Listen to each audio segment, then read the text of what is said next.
Um escravo que mata o seu senhor, seja de que circunstância for, é sempre ilegítima defesa, e eu estarei aqui para defendê-lo. Nós vamos conhecer agora a história de Luiz Gonzaga Pinto Gama, mais conhecido como Luiz Gama, um jornalista, militar, abolicionista e advogado, que na época que a escravidão no Brasil ainda era muito presente, conseguiu advogar e libertar mais de 500 pessoas escravizadas. Luiz Gama era filho de pai branco com uma escravizada livre. Nascido em 21 de junho de 1830, sabemos muito pouco sobre a infância de Luiz Gama. O que sabemos é que a mãe de Luiz Gama, Dona Luísa, ela era uma escrava livre e ela era quitandeira. Então, só que ela era muito envolvida com a causa abolicionista, principalmente com a revolta do Malês e a Sabinata. Então, ela foi meio que procurada pela polícia na Bahia. Ela deixou, então, seu filho, Luiz Gama, aos cuidados do pai, que era um branco português com dinheiro. E ela fugiu para o Rio de Janeiro. E ela foi tranquila, né? Porque, afinal de contas, o filho estava aos cuidados do pai. Só que a história não foi bem assim. Porque o pai de Luiz Gama, ele já estava um pouco falida por causa de dívidas de jogo. Então, a ideia que ele teve para poder sair dessas dívidas foi pegar o filho de 10 anos, que era livre, e vender como escravizado. Luiz Gama, então, foi levado com seu senhor para o Rio de Janeiro, que até tentou vender ele de volta, só que não teve sucesso, porque naquela época os escravos baianos eram mal vistos, principalmente por causa da revolta dos malês. Luiz Gama permaneceu escravizado, então, dos 10 aos 18 anos. Mas a chavinha que mudou a história de Luiz Gama foi quando ele tinha 17 anos, quando seu senhor hospedou um estudante de direito na casa dele. Antônio Prado Júnior chegou a se afeiçoar a Luiz Gama, ensinou ele as letras e começou a ensinar ele a ler. Então ele se tornou um autodidata, aprendeu a ler sozinho em 1847. Depois que ele aprendeu a ler e ele começou a ler bastante livro e muito sobre lei, a ficha dele caiu que ele não poderia estar como escravo, porque afinal de contas ele nasceu livre e ele era amparado pela lei do ventre livre, já que a mãe dele também era uma escrava livre. Luiz Gama, então, primeiro fugiu e depois provou que ele era um escravo livre, conseguiu sua liberdade na justiça. E essa foi a primeira liberdade que Luiz Gama conseguiu.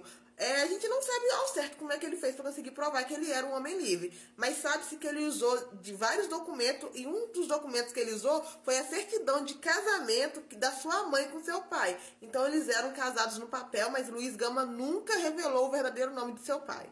Em 1850, 3 anos depois de aprender a ler, Luiz Gama tentou se candidatar ao curso de Direito, mas ele foi recusado por ser negro. Ele então aprendeu a advogar sozinho e se tornou um rábula. Rábula é aquela pessoa que não tem o curso de Direito, mas entende tanto de leis que tem o direito de advogar a favor de alguém. Luiz Gama, então, trabalhou até como jornalista, mas antes de ser jornalista, ele trabalhou como militar. Só que ele foi dispensado de serviço por insubordinação. Ele respondeu mal a um superior que sempre tratava ele mal. Então ele simplesmente respondeu mal a esse superior e aí ele foi dispensado do serviço por insubordinação. Depois disso ele foi ser jornalista, escritor, poeta e decidiu dedicar sua vida a ajudar a libertar todos os seus irmãos escravizados, que estavam escravizados de maneira ilegal. Usando seu título de rábula, ele conseguiu libertar, no mínimo, que a gente sabe assim por baixo, mais de 500 pessoas. E para poder libertar esse tanto de pessoa, ele usou como base a lei de 1831, que essa lei de 1831 era a lei que proibia, né, o tráfico de negros escravizados e tornava automaticamente livre qualquer um que fosse traficado para o Brasil. Ao chegar no Brasil, essa pessoa já era livre.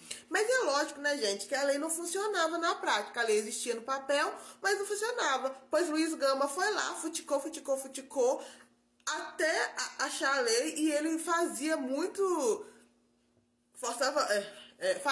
uso dessa lei. Ele ia lá no juiz, ele falava, não, por lei, ele vai ser liberto e tal, e ele conseguia libertar todo mundo. Gente, uma curiosidade é que quando as pessoas eram traficadas da África pra cá, a primeira coisa que acontecia com elas perdiam sua identidade, seu nome, né? Elas perdiam seu nome, ganhavam nome cristão, com a desculpa, né, de conseguir a salvação, mas na verdade a gente sabe hoje que queriam apagar a história da pessoa. Quando a pessoa chegava no Brasil, a pessoa ganhava o sobrenome do seu senhor, né? Então, Pereira, esse monte de sobrenome europeu que tem aqui no Brasil.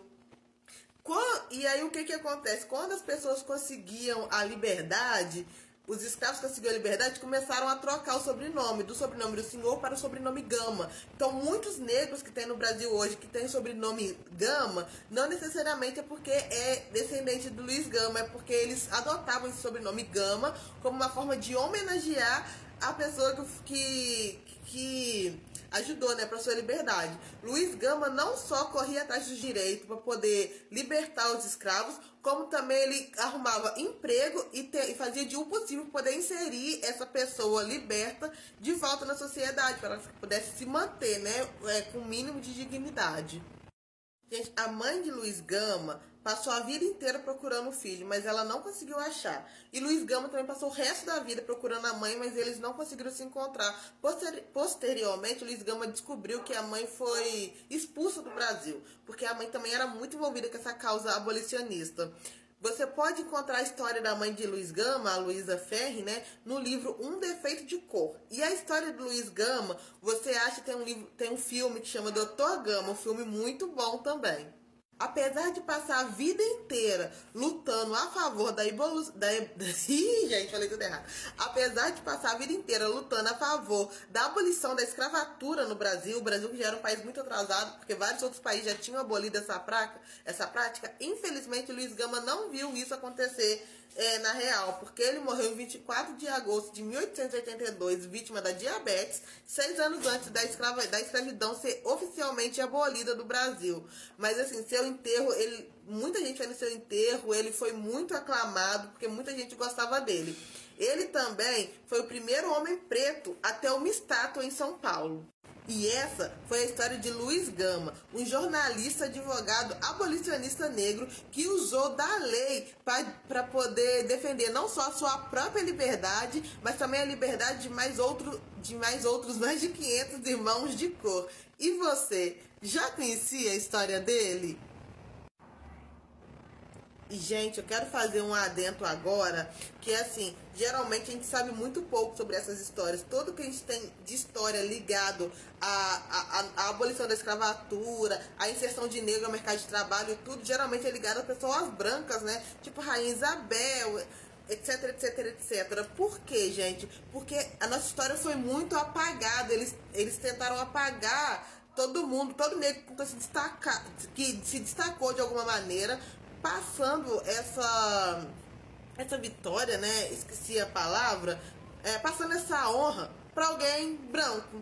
E aí, por isso que eu decidi trazer as histórias para vocês, pra gente saber a real história, toda a trajetória que nós pretos passamos para chegar até aqui, que a gente conseguiu, né, o mínimo possível para poder viver dignamente, e ainda hoje a gente sofre ainda muito preconceito, né?